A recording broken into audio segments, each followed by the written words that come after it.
నమస్తే, మీ ఉత్తమ్ రెడ్డి, విశ్వ బ్లాగ్స్. ఇప్పుడు మీరు మన కుటుంబంలో మన బిడ్డలు విద్యలో వెనకబడి ఉన్నారా? కొంచెం వాళ్ళకి విద్యలో వెనకబడి మతిమరుపు ఉందని భావిస్తున్నామా?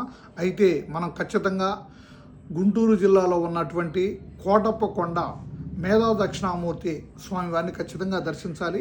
ఇక్కడ కోటప్పకొండ వచ్చిన వాళ్ళు ఖచ్చితంగా ముందు ఆనందవల్లి అమ్మవారిని దర్శనం చేసుకున్న తదుపరి శ్రీ మేధా దక్షిణ వారి దర్శనం, పైన ఉన్నటువంటి కోటయ్య స్వామి దర్శనం చేసుకోవచ్చు.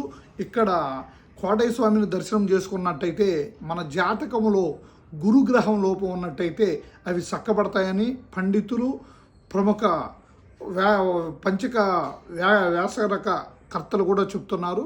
కాబట్టి మనకి గురుగ్రహం చక్కగా ఉండి మన విద్యార్థులు చదువుపరమైనటువంటి విద్యను ఆనందంగా అభ్యసించాలి, ఎటు వెనకబాటు నుంచి ముందుకి ప్రయాణించాలి, వాళ్ళకి మంచి విద్య లభ్యమవ్వాలి అంటే ఖచ్చితంగా త్రికోటేశ్వర స్వామి వారి ఆశీస్సులు ఉండాలి.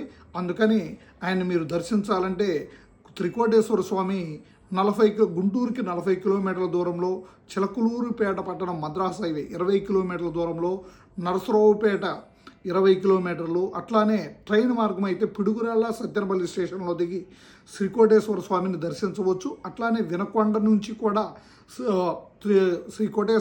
త్రికోటేశ్వర స్వామిని దర్శించే అవకాశం కలదు.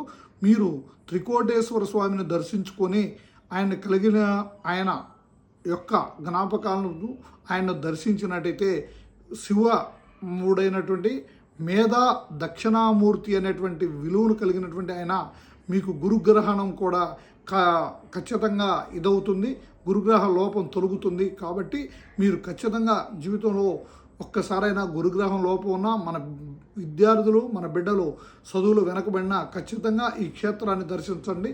దర్శించిన అనుభూతిని మీరు ఈ కింద విశ్వాలో మీరు కామెంట్ చేయండి.